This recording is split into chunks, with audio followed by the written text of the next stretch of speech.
यश्छन्दसांशभो विश्वरूपः छन्दोभ्योऽध्यमृतासम्बभूव सौमेन्द्रो मेधया स्पृणोतु अमृतस्य देवधारणो भूयासम् शरीरं मे विचर्षणं जिह्वा मे मधुमत्तमा कर्णाभ्यां भूरिविश्रुवं ब्रह्मणः कोशोऽसि मेधया पिहितः श्रुतं मे गोपाय ॐ शान्तिः शान्तिः शान्तिः।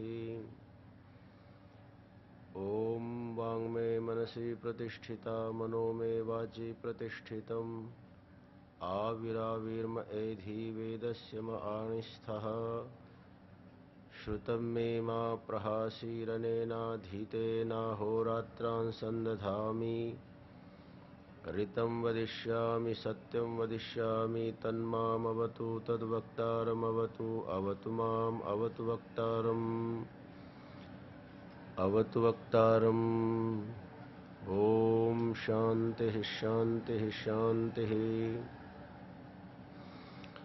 शङ्करं शङ्कराचार्यं केशवं बादरायणं सूत्रभाष्यकृतौ वन्दे भगवन्तौ पुनः पुनः। कृष्णाय वासुदेवाय हरये परमात्मने प्रणतक्लेशनाशाय गोविन्दाय नमो नमः। ॐ शान्तिः शान्तिः शान्तिः।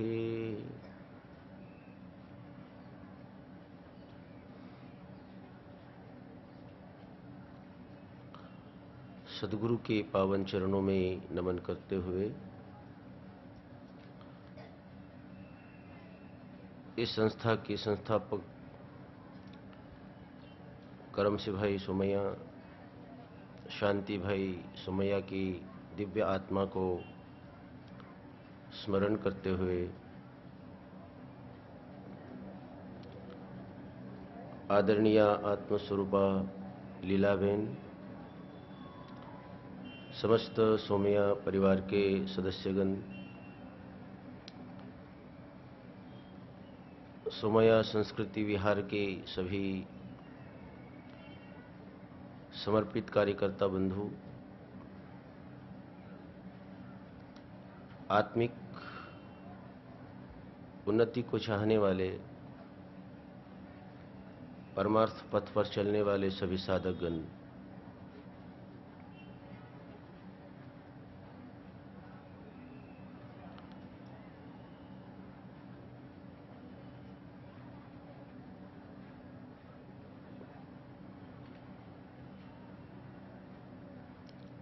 आज मैं अपना वक्तव्य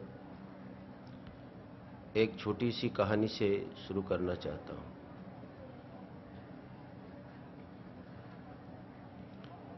कहानी बड़ी मजेदार है।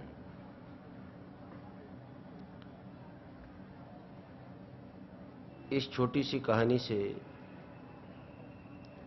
हमें बहुत सारी बातें समझ में आएंगी।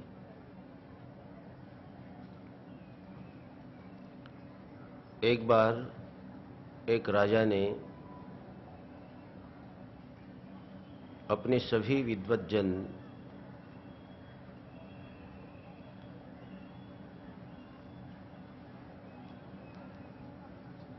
पंडित जन समुदाय के सामने एक प्रश्न रखा। बड़ा मजेदार प्रश्न है। जो भी आध्यात्मिक साधना पथ पर चलने वाले साधक लोग हैं, उसके मन में अक्सर ये प्रश्न उठते हैं।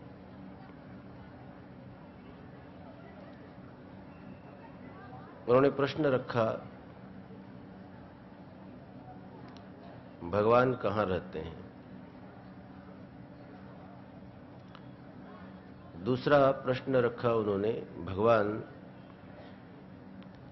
किधर देखते हैं? और तीसरा प्रश्न था, भगवान क्या करते हैं?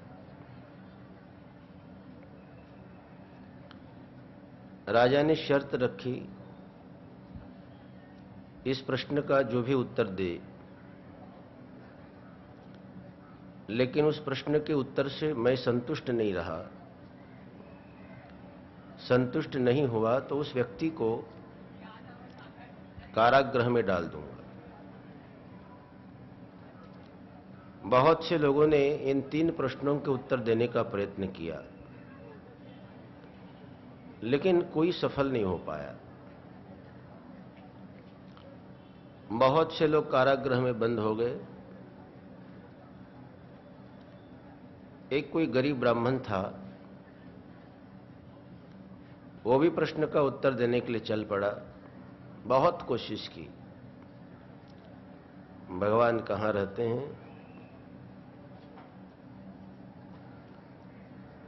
भगवान किधर देखते हैं, भगवान क्या करते हैं, लेकिन वो भी सफल नहीं हो पाया। राजा ने उसको भी कारागृह में बंद कर दिया।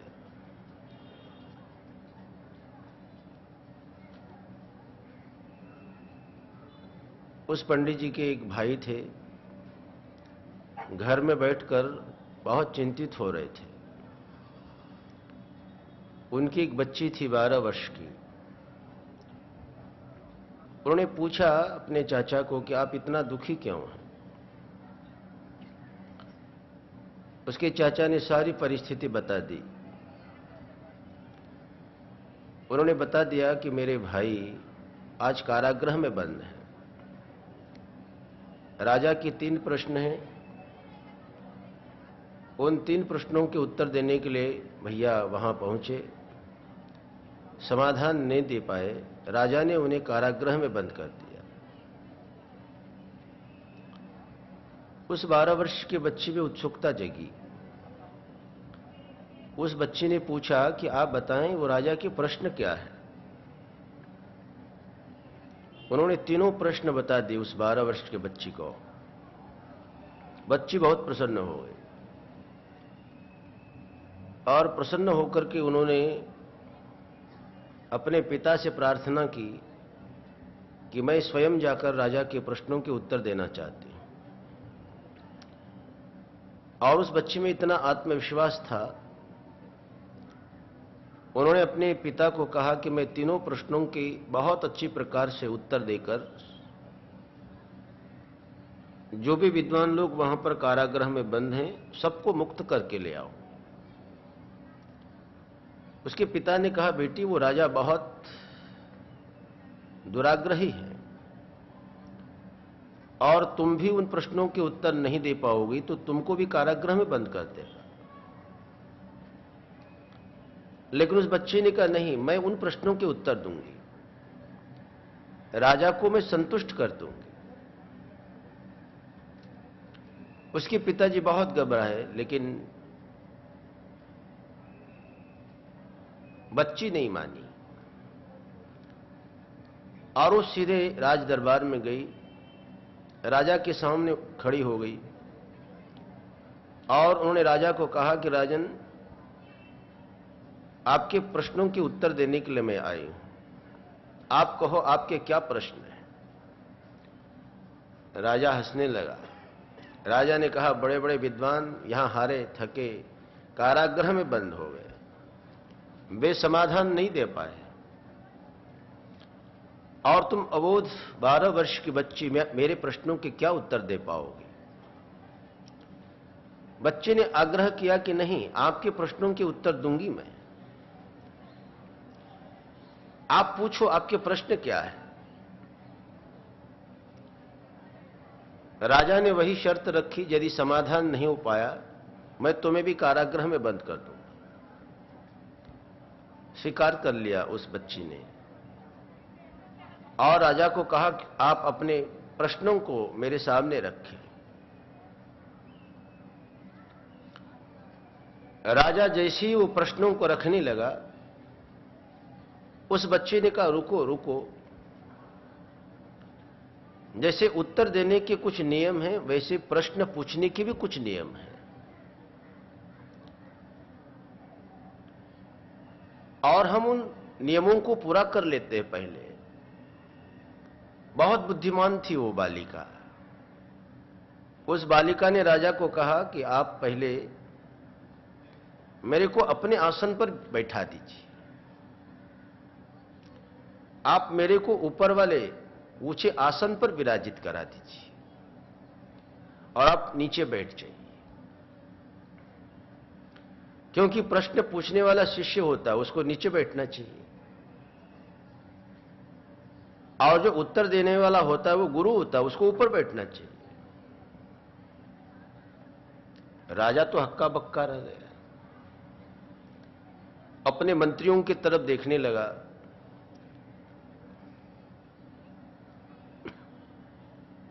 सभी मंत्रियों ने कहा कि बात तो सही बोलती हैं, आप प्रश्न पूछ रहे हैं, आप जिज्ञासु हैं, आप शिष्य हैं,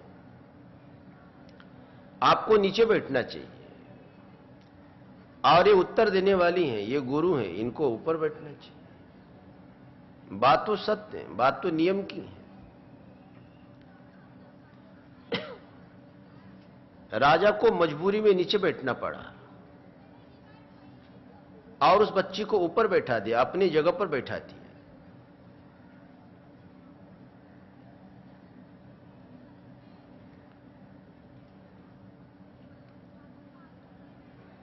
बच्ची ने कहा कि अब आप प्रश्न पूछ सकते हैं। पहला प्रश्न राजा ने रखा, भगवान कहां हैं? प्रश्न बड़ा मजेदार है और प्रत्येक व्यक्ति जानना चाहता है भगवान कहां है, किस रूप में है। उस बच्चे ने कहा कि थोड़ा आप दूध मंगा लीजिए। एक पात्र में दूध लाया गया और उस बच्ची के सामने रखा गया। वो बच्ची उस दूध में अंगुली डालकर कुछ ढूंढने लगी, अंगुली डालकर घुमा रही थी, कुछ खोज रही थी उसके अंदर। राजा ने कहा कि आप समाधान करो, उत्तर दो, इस दूध में आप क्या कर रही हो? उस बालिका ने कहा कि मैं इस दूध में मक्खन ढूंढ रही हूं। इस दूध में मक्खन कहां है? राजा ने कहा इतनी बात समझ में नहीं आती, इस दूध में तो पूरे दूध में मक्खन है, इसके बूंद बूंद में मक्खन है, इसमें ढूंढने की क्या जरूरत है? उस बालिका ने कहा यही तो आपके प्रश्न का समाधान है। आपका प्रश्न है भगवान कहां है, मैं आपको पूछती हूं भगवान कहां नहीं है।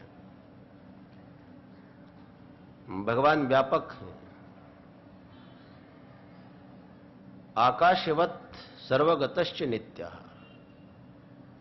जैसे आकाश कनकन में है, अंदर बाहर ऊपर नीचे सब जगह पर है, उसी प्रकार परमात्मा भगवान आत्मा, आप अनेकों नामों से आप जान लेते हैं उन्हें, बहुत सर्वत्र है।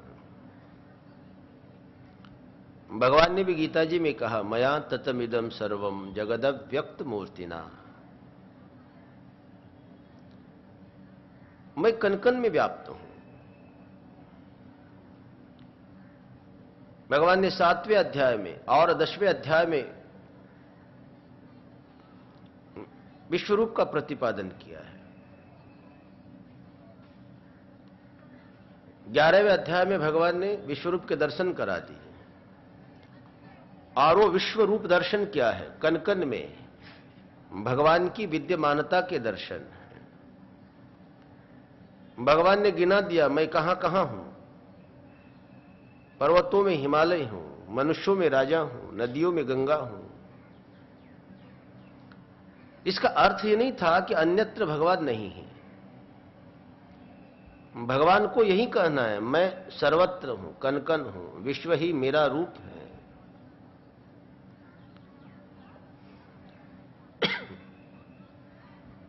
ये परोक्ष बता दी बात। और 11वें अध्याय में अर्जुन ने कहा कि परोक्ष हो गई बात, मैं अपरोक्ष जानना चाहता हूं।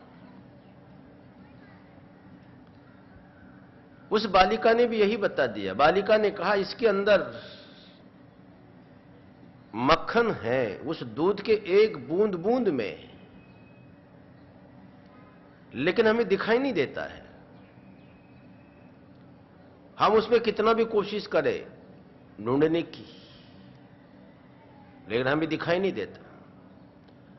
और उसका स्वाद भी तो नहीं मालूम पड़ता है। आप दूध पी लेते हैं, वो दूध का स्वाद है, जो स्पर्श है, जो सुगंध है, वो दूध की है। और जब हम दूध पीते हैं तो उसके साथ मक्खन भी खाते हैं। हम दूध पीते हैं तो हम घी भी खाते हैं, लेकिन हमें मालूम नहीं पड़ता है, वो परोक्ष है। अब ऐसा ही प्रश्न अर्जुन ने किया, दृष्टुम इच्छामि ते रूपम, मैं देखना चाहता हूं। ये परोक्ष ज्ञान, आप जो श्रवण कर रहे हैं, ये श्रवण जन्य जो ज्ञान है, इसको परोक्ष ज्ञान बोलते हैं। और जो अपने आंखों से देख लेते हैं, अपने इंद्रियों से अनुभव जिसका करते हैं, उसको अपरोक्ष ज्ञान बोलते हैं। आपके पास 5 ज्ञानेंद्रियां हैं, पांचों ज्ञानेंद्रियों के द्वारा पांचों विषयों का अनुभव करते हैं, वो अपरोक्ष ज्ञान। आंख से देखा आकृति, सौंदर्य, रूप, ये प्रत्यक्ष है। कानों से श्रवण करने शब्द, ये प्रत्यक्ष है। आप चखते हैं, स्वाद प्रत्यक्ष है। स्पर्श का अनुभव करते हैं, प्रत्यक्ष है। किसी चीज को सूंघते हैं, वो प्रत्यक्ष है। और जो सुनते हैं ना, केवल श्रवणजन्य ज्ञान, आपने सुना अमुक वस्तु है, ये परोक्ष ज्ञान है। अर्जुन ने कहा कि मैं देखना चाहता हूं, देखना चाहता हूं। शब्द का क्या भरोसा? जो परोक्ष ज्ञान को पैदा करने वाला शब्द है। ऐसी ही एक भागवत में बहुत सुंदर घटना आई है। भगवान ने मिट्टी खाई और बलराम जी महाराज जी ने मां के पास शिकायत कर दी, मैया कन्हैया ने मिट्टी खाई। मां ने हाथ पकड़ा कन्हैया का और डांटते हुए पूछने लगी, मां कन्हैया तुमने मिट्टी खाई है क्या? कन्हैया बोलने लगे, नहीं मैंने मिट्टी नहीं खाई। मां बार बार पूछती जा रही थी, तुम्हारे बड़े भाई दाऊ कह रहे कि तुमने मिट्टी खाई है और तुम इनकार करते जा रहे हो, मिट्टी नहीं खाई। और बार बार दाऊ भैया आग्रह कर रहे थे, नहीं मैया इसने मिट्टी खाई है। भगवान ने एक बहुत गहरी बात बोल दी। भगवान ने कहा, मैया आप दाऊ भैया के शब्द पर क्यों भरोसा करती हो? ये तो परोक्ष ज्ञान है, शब्द का क्या भरोसा?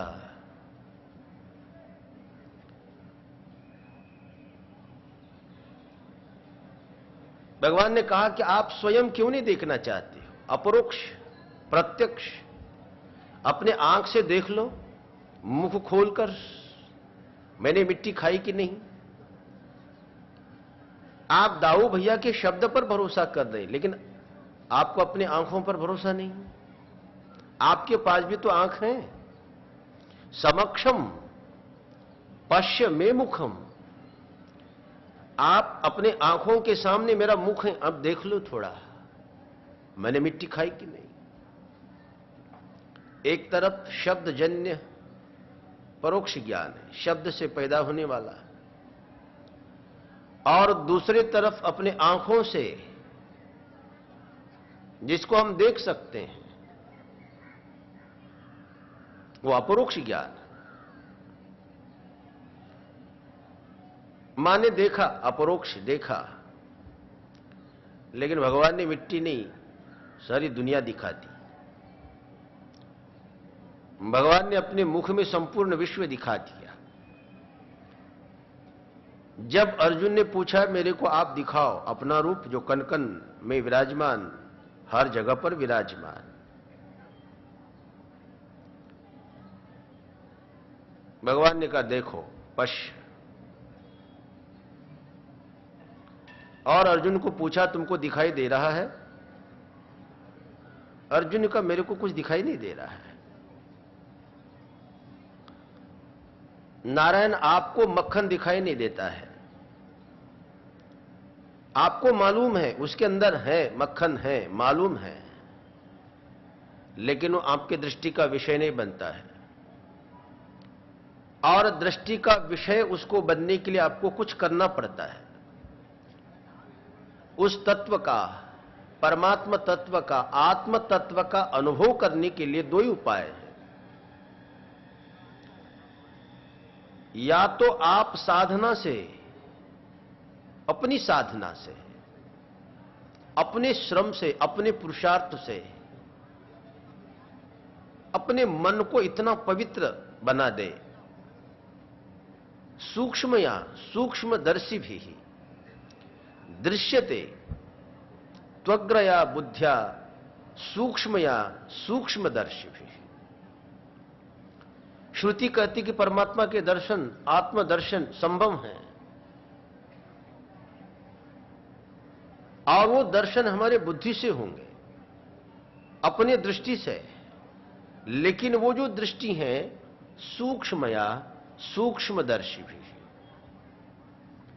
वो बहुत सूक्ष्म होना चाहिए। हमारी जो बुद्धि है ना बहुत स्थूल है, बहुत स्थूल पदार्थों को विषय करते करते हमारी बुद्धि भी स्थूल हो गई है। एक सामान्य उदाहरण, कोई एक व्यक्ति सुबह से शाम तक परचून की दुकान में बैठकर नमक, मिर्ची, तेल वगैरह बेचता है, और वो नारायण बेचते बेचते बेचते उसकी बुद्धि वैसी हो जाती है।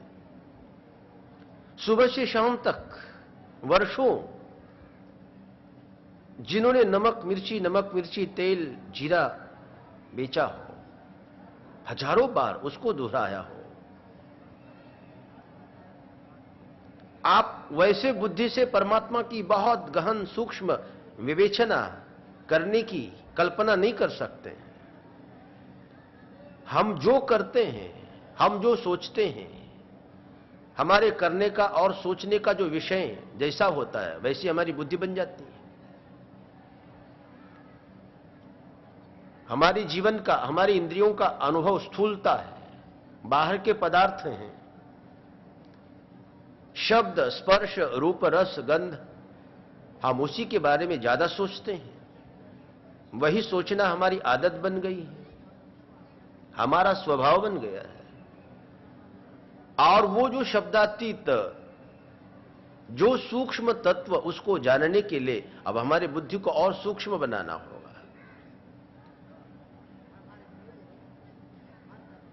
और उस सूक्ष्म तत्व का चिंतन करते करते हमारे बुद्धि में सूक्ष्मता आ जाती है,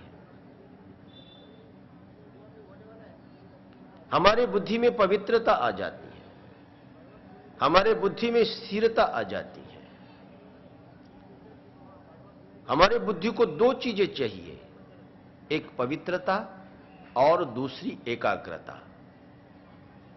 पवित्रता माने निर्वसन हो जाए, बुद्धि में जलन, घृणा, ईर्ष्या, द्वेष, प्रतिशोध, दुनिया के पदार्थों को पाने की वासनाएं, यह हमारे बुद्धि को अपवित्र बना देती है। आप आंख बंद कर देखो अपने भीतर, दुनिया की बहुत सारी चीजें पड़ी हुई हैं, और हमारा मन वही सोचता है, हमारी बुद्धि वही सोचती है। कहीं हम घृणा में जीते हैं, कभी हम राग में जीते, कहीं द्वेष में जीते, सुबह से शाम तक हमारे मन में वासना, अनेकों वासनाएं हमारे मन को घेरे रहती हैं, और वासना हमारे जीवन की पराधीनता है। जब हमारे मन में वासना पैदा हो जाती है तो हम पराधीन हो जाते हैं, हमारा कुछ चलता नहीं। आप कितना भी कोशिश करें एक विषय पर अपने मन को एकाग्र करने का, लेकिन वो वासना हमें एकाग्र नहीं होने देती। वासना हमारी इंद्रियों को जगाती है, देहभाव जगाती है, हमें इंद्रियों में ले जाती हैं, हमें देह में ले जाती हैं। आप बहुत शांति से यहां बैठे हैं, लेकिन आपके मन में इच्छा हो जाए इसी समय चाय पीने की इच्छा हो जाए, बहुत बड़ी इच्छा नहीं, बहुत बड़ी इच्छा नहीं, केवल चाय पीने की इच्छा हो जाए, और वो गहरी वासना में बदल जाए, आपकी जीभ खींचने लगे, आपका मन खींचने लगे, यहां आप बैठ नहीं पाओ।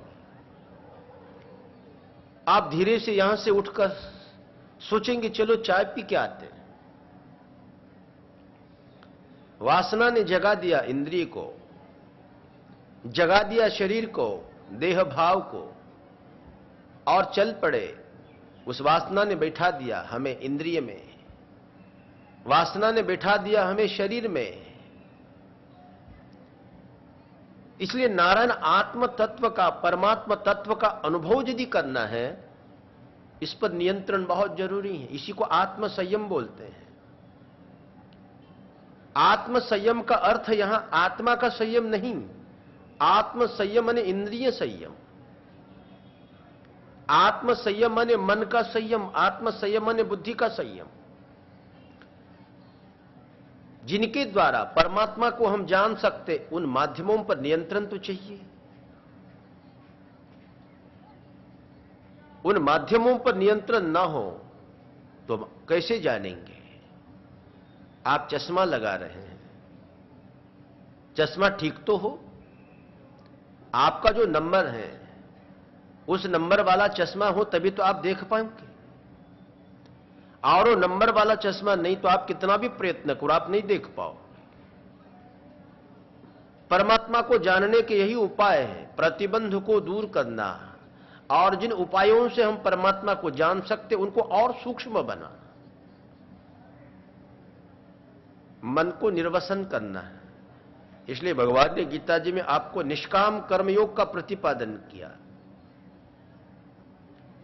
निष्काम कर्म माने हम कर्म तो करें लेकिन फल की अपेक्षा न रखें। एक बार की बात है, परम पूज्य अखंडानंद जी महाराज प्रवचन कर रहे थे। अपने ही आश्रम में रहने वाला एक व्यक्ति जो हजामत का काम करता था, नावी, और वो नाव उठ करके प्रश्न पूछता है महाराज श्री को, महाराज श्री आप निष्काम कर्म करने की बात बोल रहे हैं, निष्काम कर्म का अर्थ क्या है, कैसे किया जाए? महाराज श्री ने बहुत सुंदर उत्तर दिया। उन्होंने कहा कि तुम हजामत करो लेकिन पैसे मत लेना, उसको तय मत करना, और जो दे वो ले, बस अपेक्षा नहीं करना, और दिन भर हजामत करना, बस बोले तुम्हारा निष्काम कर्म हो गया। लेकिन आप व्यापार करते हो, आप बहुत सारे काम करते हो, इस बात को थोड़ा और गहराई से समझना चाहोगे। निष्काम कर्म करने का अर्थ है कि आप अपने कर्म को ईश्वर प्रीत्यर्थ,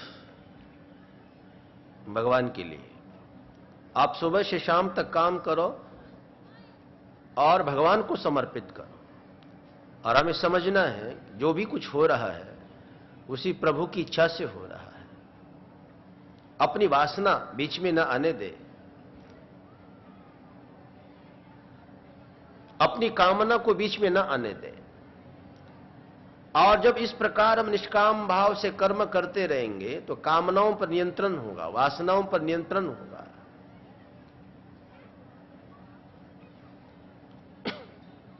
जो हमारी बुद्धि हमेशा सोचती है ये काम करने से हमें क्या मिलेगा, यही तो कामना है, ये फल की अपेक्षा है।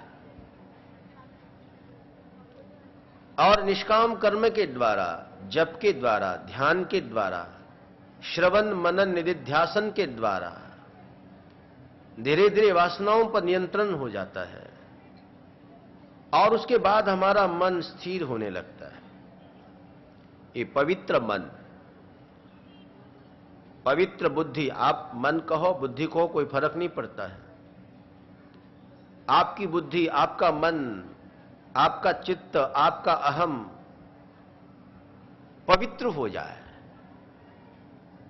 और उसमें एकाग्रता आ जाए तो श्रुति कहती है दृश्यते प्रज्ञया बुद्ध्या सूक्ष्मया सूक्ष्मदर्शी मनसा एव इदम आप्तव्यम। उसको हम मन के द्वारा ही जान सकते हैं। आपको उस मक्खन को निकालना है, उसको प्रकट करना है, आयोजन है,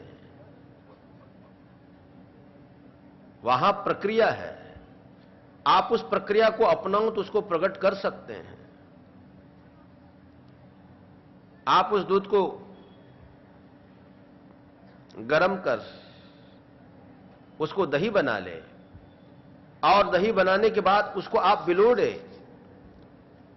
जैसे आप उसको बिलोड़ोगे तो वहां से मक्खन निकलेगा। उसको प्रकट करने के उपाय हैं, ये सत्य हैं। दूध के एक एक बूंद में, कण कण में मक्खन है, लेकिन उसको आप प्रकट कर सकते हैं। जो परोक्ष है उसको आप अपरोक्ष कर सकते हैं। ये पहला उपाय, ये पुरुषार्थ, साधना, जप, ध्यान, श्रवण मनन निधिध्यासन, ये सारी जो प्रक्रियाएं उस तत्व को जानने की योग्यता को निर्मित करने के उपाय हैं। अपने दृष्टि को उस तत्व को जानने की योग्य बनाने के उपाय हैं। जानना अलग बात है। हमारे जीवन में तीन चीजें होती हैं, एक जानकारी, दूसरी मान्यता और तीसरी अनुभूति। जितना ज्यादा बुद्धिमान व्यक्ति होगा उतना जानकार होगा। दुनिया की सारी सूचनाएं, ज्ञान उसके पास होंगे। आप उनको पूछो गीता जी में क्या लिखा है, मानस में क्या लिखा है, उपनिषदों में क्या लिखा है, वो बता देगा। जितना ज्यादा बुद्धिमान आदमी होगा उतना ज्यादा वो जानकार होगा। और जो मान्यता है वो केवल बुद्धिजन्य नहीं, मान्यता श्रद्धाजन्य होती है। हम बुद्धि से जान लेते हैं और श्रद्धा से मान लेते हैं। जानना अलग है और मानना अलग है। बहुत सारे दुनिया के नीति नियमों के बारे में आप जानते हैं लेकिन आप मानते नहीं। आप कई बार बोलते भी हैं, हम जानते हैं लेकिन मानते नहीं। और कई बार यह भी होता है कि आप जानते नहीं लेकिन आप मानते हैं, क्योंकि वहां पर श्रद्धा है, आस्था है, विश्वास है। और तीसरी जो चीज है वो अनुभूति है। पहले जानना और उस जानने को मान्यता में श्रद्धा के द्वारा बदल देना, आचरण में उतारना, जीवन बना लेना, चरित्र बना लेना और उसके बाद फिर अनुभूति। यह पुरुषार्थ का मार्ग है। इसलिए हमारे शास्त्रों ने कहा आत्मा वाले श्रोतव्यो, सुनो, उस परमात्मा के बारे में सुनो, माने सुनने का प्रयत्न करो, सत्संग का प्रयत्न कर। और फिर मनन निधिध्यासन, उसके बाद आत्मदर्शन। यह अपने द्वारा परमात्मा को पाने का उपाय। और दूसरा जो उपाय है ना, वो गुरु की कृपा, ईश्वर की कृपा। अर्जुन के ऊपर ईश्वर की कृपा हुई। अर्जुन ने कहा दिखाओ, हमें दिखाओ। भगवान ने दिखा दिया। भगवान ने अपने रूप को प्रकट कर दिया। अरे प्रकट क्या, भगवान का रूप तो प्रकट ही है। ये संपूर्ण विश्व उसी का रूप है, केवल हम उसको जान नहीं पाते हैं। आंख नहीं है हमारे पास, दृष्टि नहीं, इसलिए जान नहीं पाते। ये सारी चीजें दिखाई दे रही हैं, क्या वो परमात्मा का रूप नहीं? जो चीजें हम देख रहे हैं, क्या वो विश्वरूप परमात्मा का स्वरूप नहीं? उसी का स्वरूप है, लेकिन वो दृष्टि नहीं है। अर्जुन नहीं देख पाए। भगवान ने कहा अच्छा, तुम अपने दृष्टि से देख नहीं पा रहे हो, लो मैं तुमको दिव्य दृष्टि प्रदान करता हूं। दिव्यम ददामि ते चक्षुः पश्य में योगमेश्वरम। भगवान ने दिव्य दृष्टि प्रदान कर दी, और वो दिव्य दृष्टि और कोई नहीं, वो भगवत प्रदत्त ईश्वर का अनुग्रह, भगवान का अनुग्रह था, वो करुणा थी। और वो दृष्टि का अर्थ केवल देखना नहीं, दृष्टि माने वहां सुनना भी था, देखना भी था, चखना भी था, सूंघना भी था, स्पर्श की अनुभूति भी थी। वो जैसे भगवान ने दृष्टि दी माने उसके बुद्धि में सूक्ष्मता दी, उसके बुद्धि को उतने स्तर की बुद्धि स्थिर बना दी। और जैसे उसकी बुद्धि स्थिर और पवित्र हो गई भगवान की कृपा से, वो अनुभव करने लगा। और वो अनुभव क्या था? विश्व रूप। अरे बहुत गजब का अनुभव था। आप 11वें अध्याय को पढ़ो।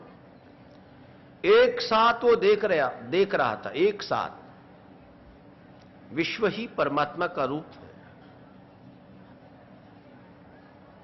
लेकिन ये बुद्धि तो केवल भगवान के द्वारा दी गई थी, इसलिए पचा नहीं पाया। ध्यान देना, इसलिए भगवान ने उद्धव को ज्ञान का उपदेश करते हुए 11वें स्कंद में कहा, आत्मैव गुरु। तुम स्वयं अपने आप को गुरु बना लो। भगवान बुद्ध ने भी उपदेश करते हुए अपने शिष्यों को कहा, अपदीपो भव। तुम स्वयं दीपक बनो।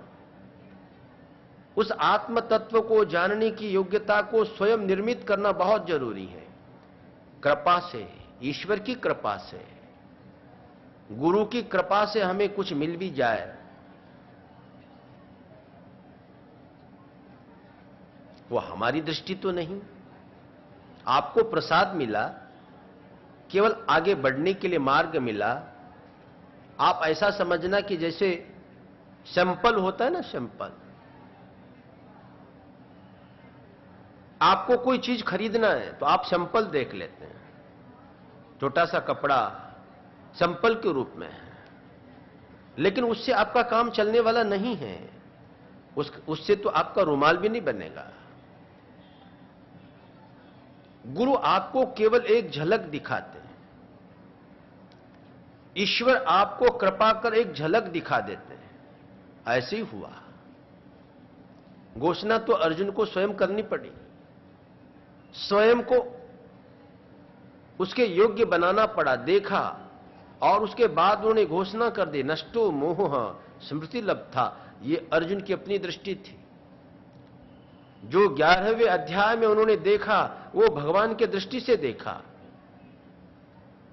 और वो पचा भी नहीं पाया। आश्चर्य की बात,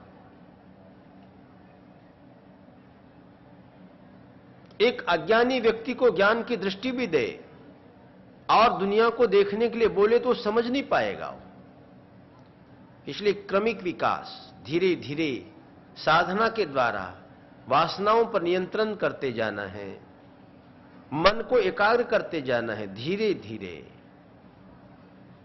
और धीरे धीरे जब हमारा मन शुद्ध होगा तो हम उस तत्व को जानने में समर्थ हो पाएंगे, अन्यथा नहीं।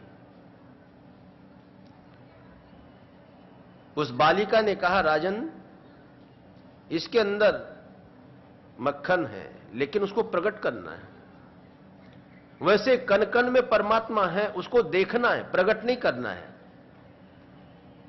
आपको केवल उसका अनुभव करना है और उसकी अनुभूति ही तो उसको प्रकट करना है, और क्या करना है। आत्मा को ऐसे प्रकट नहीं करना है मक्खन की तरह, परमात्मा को मक्खन की तरह प्रकट नहीं करना है, उसको केवल जानना। यह मार्ग केवल जानने का है, जाने का नहीं। यह क्रिया का मार्ग नहीं, यह ज्ञान का मार्ग है। यहां परमात्मा को जाके प्राप्त नहीं करना, केवल जानना है। अंतःकरण निर्मल, निर्वसन, एकाग्र हो जाए तो केवल हम उस परमात्मा को जान लेते हैं। ये भगवान की भक्ति, आराधना, ये सारे उपाय हैं। उस बच्चे ने बता दिया, जैसे इस दूध में मक्खन है, दिखाई नहीं देता है, प्रकट करने के लिए आयोजन है, उसी प्रकार परमात्मा कण कण में है। परम पूज्य अखंडानंद जी महाराज, उड़िया बाबा जी महाराज के पास जब वो साधना किया करते थे, उड़िया बाबा जी महाराज उन्हें उपदेश करते हुए कहते हैं, हे शांतनु, उनका शांतनु नाम था पहले का, सन्यास के पहले। वो कहते थे कि शांतनु, जब तक इस दुनिया के एक एक व्यक्ति में, कण कण में ब्रह्म दर्शन, आत्म दर्शन नहीं होंगे, तुम अपने ज्ञान को पूरा नहीं समझना। आप गीता जी में पढ़ते हैं कि नहीं, पंडिताः समदर्शिनः समदर्शिनः ब्रह्मदर्शिनः आत्मदर्शिनः। अपने आप को उस तत्व के रूप में जानने के लिए साधना की आवश्यकता है। उस परमात्मा को जानने के लिए साधना की आवश्यकता है। और वो साधना नारायण भक्ति की साधना, ज्ञान की साधना, कर्म की साधना, योग की साधना, और ये सारी साधनाएं हमारे मन को शुद्ध करती हैं। बस इतना जानना बाकी। राजा को पहले प्रश्न का समाधान मिला, राजा बहुत प्रसन्न हो गए। बालिका ने दूसरा प्रश्न पूछने के लिए आग्रह किया। राजा ने दूसरा प्रश्न पूछा। दूसरा प्रश्न क्या था भैया? भगवान किधर देखते हैं? उस बालिका ने कहा कि एक दीपक ले आइए, दीपक। राजा ने दीपक मंगवाया, बालिका के सामने रखा। वो बालिका दीपक के चारों ओर देखने लगी। राजा ने पूछा कि आप क्या देख रहे हो? बालिका ने कहा कि मैं ये देख रही हूं कि इसका मुख किधर है।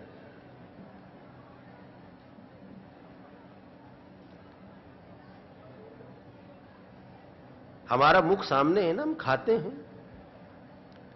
हम किसी भी चीज को खाते हैं, मुख से खाते हैं।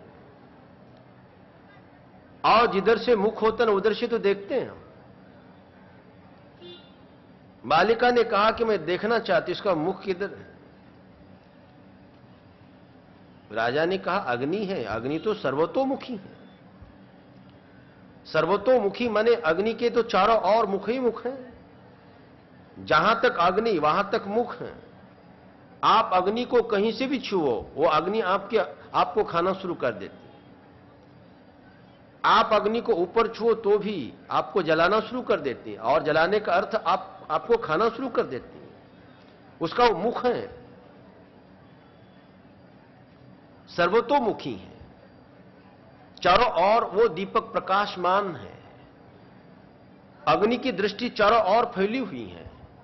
अग्नि सबको देखती है और एक समान। बालिका ने कहा कि राजन, तुम्हारे दूसरे प्रश्न का समाधान भी यही है। भगवान किधर नहीं देखते, भगवान किसको नहीं देखते हैं? वो सर्वज्ञ हैं। परमात्मा सर्व को जानने वाले, सर्व को एक समय में हमारे मन की भी बात जान लेते हैं, हमारे भीतर की भी जान लेते हैं, बाहर की भी जान लेते हैं। अज्ञात परमात्मा के लिए कुछ होता नहीं है, वो सबको एक साथ देख लेते हैं। दूसरे प्रश्न का समाधान राजा को मिला। बातें बड़ी गहरी हैं, ये दृष्टांत बड़ा सुंदर है, आप जितना विचार करो कम है। राजा ने कहा, तीसरे प्रश्न का समाधान चाहता हूं मैं। तीसरा प्रश्न है, भगवान क्या करते हैं, परमात्मा क्या करते हैं। उस बालिका ने बहुत सरलता से राजा को कहा, राजन, आपका जो चौकीदार है, द्वारपाल बाहर, उसको पत्नी के साथ अंदर बुला लीजिए। राजा समझ नहीं पाया, बालिका बड़ी बुद्धिमान थी। पत्नी के साथ चौकीदार को, द्वारपाल को अंदर बुलाया गया। बालिका ने कहा, इसको आप अपने सिंहासन पर विराजित करा दीजिए, अपने सिंहासन पर इन दोनों को बैठा दीजिए। राजा ने दोनों को सिंहासन पर बैठा दिया। प्रभावित हो गया था राजा। उस बालिका ने कहा, आप इसके चरणों में बैठिए, नीचे बैठिए, और उसके बाद आपके प्रश्न का उत्तर देती हूं, तीसरे प्रश्न का उत्तर। राजा उनके चरणों में बैठ गया। बालिका ने पूछा, अब पूछो, आपका तीसरा प्रश्न क्या था। राजा ने कहा, भगवान क्या करते हैं। बालिका ने कहा, यही तो करते हैं, ऊपर वाले को नीचे और नीचे वाले को ऊपर। बालिका ने कहा, भगवान क्या नहीं करते हैं। भगवान सब कुछ कर सकते हैं। यदि आप भगवान बोल रहे हैं, मूकम करोति वाचालम पंगुम लंघयते गिरिम,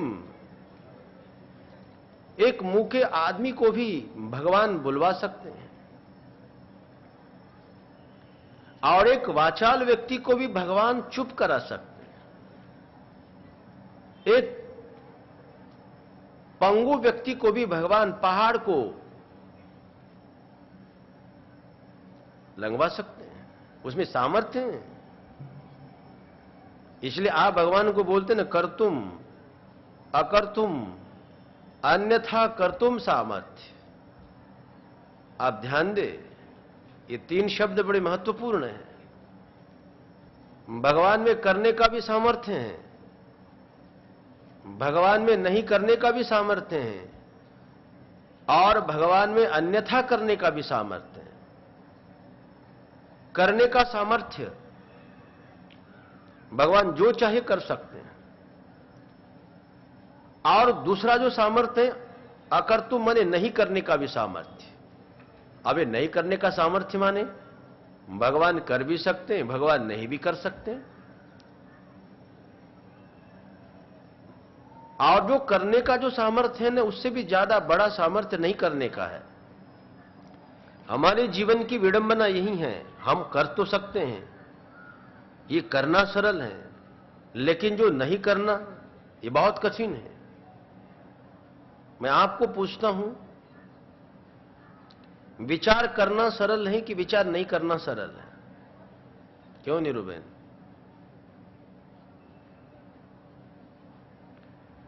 विचार करना सरल है कि विचार नहीं करना सरल है? मैं इसी प्रश्न को थोड़ा सा उल्टा के आपको पूछता हूं, चलना सरल है कि चुपचाप बैठना सरल है? चलना कठिन है कि चुपचाप बैठना कठिन है?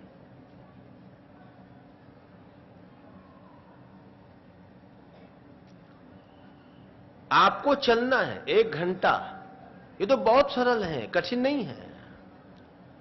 लेकिन बिना किए आपको 1 घंटा बैठने के लिए कहा जाए, आपको बहुत कठिन मालूम पड़ेगा।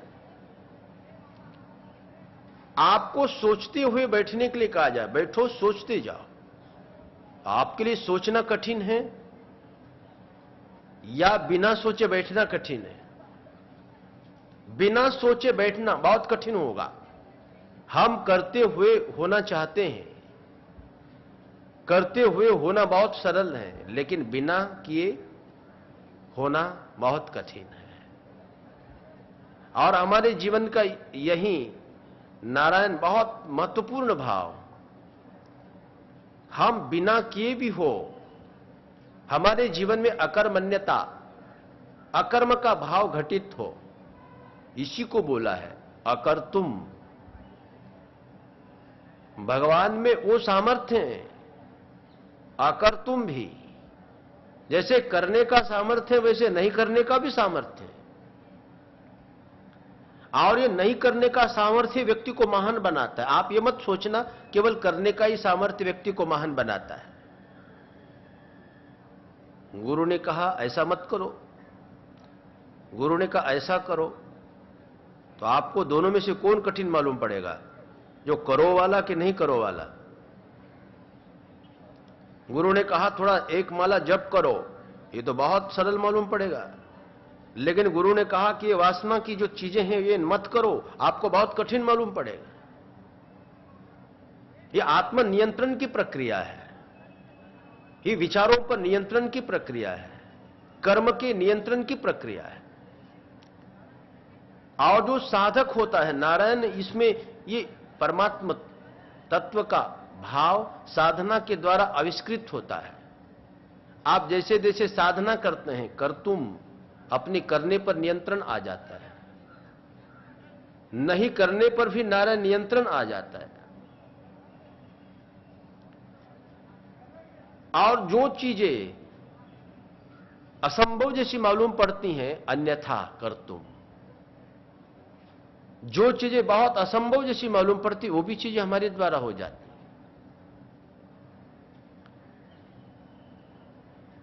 ये आत्म नियंत्रण को पाना ये ईश्वर के आश्रय से संभव है, क्योंकि ईश्वर में आत्म नियंत्रण है, वो सर्वसमर्थ है। ईश्वर कुछ भी कर सकता है। उस बालिका ने तीसरे प्रश्न का समाधान दिया राजा को। राजा बड़े प्रसन्न हो गए, कहानी खत्म हो गई। हाँ राजा बहुत प्रसन्न हुए और जितने भी कारागृह में बंद थे लोग, उनके चाचा उसको मुक्त कर दिया। कहानी बड़ी मजेदार है। किसी साधक ने प्रश्न पूछा था, मैंने सोचा इस कहानी के द्वारा उनके प्रश्न के उत्तर मिले। आत्म तत्व क्या है, क्या उसका संयम और अनुभव हो सकता है? आत्म तत्व और परमात्मा तत्व में कोई अंतर नहीं है। जो आत्मा है वही परमात्मा है। जब उसकी हम अपने भीतर अनुभूति करते हैं, उसी को आत्म तत्व बोलते हैं। अहम के रूप में मैं हूं, वही तत्व, और उसकी अनुभूति संभव है मन के द्वारा। आप ऐसा अनुभव कर सकते हैं कि कण कण में आप हैं। मनुरहम सूर्यश्च, वामदेव जी महाराज मां के गर्भ में थे और उस समय उनका मन इतना पवित्र हो गया, इतना एकाग्र हो गया, वो अनुभव करने लगे कि मैं ही हूं सब कुछ। ये आत्म तत्व की गहरी अनुभूति अपने ही मन में, अपने ही बुद्धि में हो जाती है। और उस समय वो आत्म तत्व, परमात्मा तत्व परोक्ष नहीं रह जाता है, वो आपका ही रूप बन जाता है। आपको जब भी अनुभूति होगी ऐसी होगी, मैं ही हूं, मेरे अलावा और कुछ नहीं।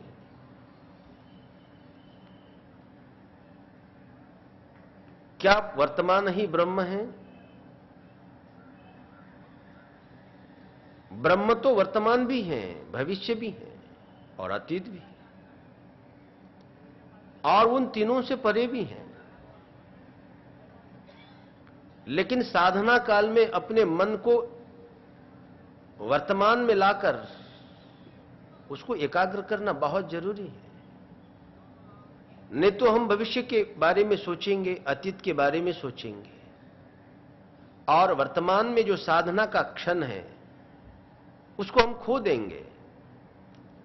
साधना काल में अपने मन को वर्तमान में स्थिर कर एकाग्र करने की आवश्यकता है। और ब्रह्मानंद मन की एकाग्रता मन की पवित्रता होने के बाद जो आत्मस्थिति है और उस आत्मस्थिति में जो आनंद की अनुभूति है, वो अनात्म पदार्थ निरपेक्ष अनुभूति है।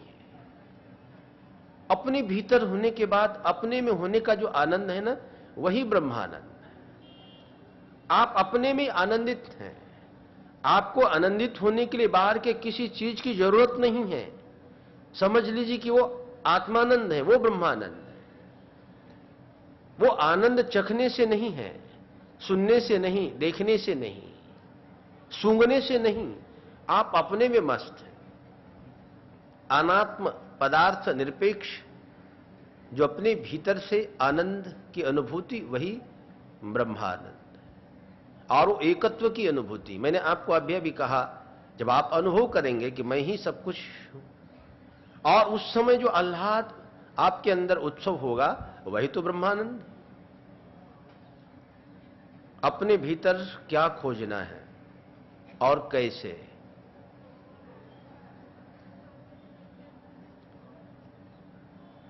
वस्तुतः खोजना नहीं है, केवल जो प्रतिबंध है ना, उसको हटाना है। प्रतिबंधों को हटाने का ही तो नाम खोजना है। वो तो विद्यमान है, पहले से ही विद्यमान है। केवल प्रतिबंध है। प्रतिबंध जैसे हमारे आंख पर पर्दा आ गया है,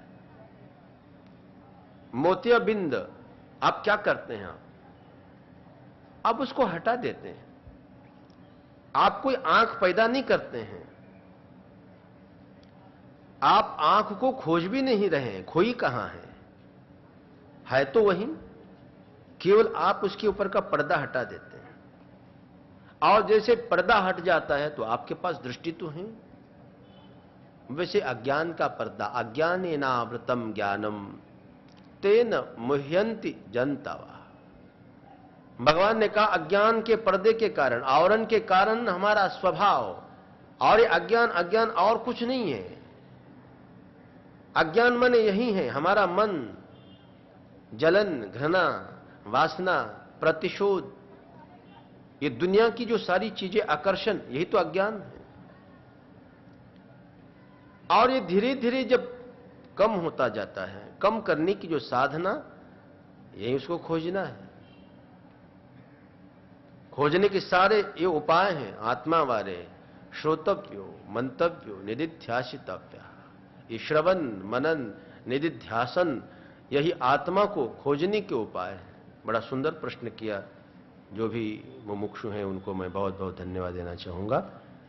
अब एक दिन बाकी है, कल मैं और इस पर प्रकाश डालूंगा। इसको जानने के लिए हम आत्म संयम कैसे करें, बड़ा सुंदर प्रसंग है। सीधे बैठ जाएं, हम लोग ध्यान करेंगे।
पूर्णमादाय पूर्णमिदं पूर्णात् पूर्णमुदच्यते पूर्णस्य पूर्णमादाय पूर्णमेवावशिष्यते। ओम शांति शांति शांति।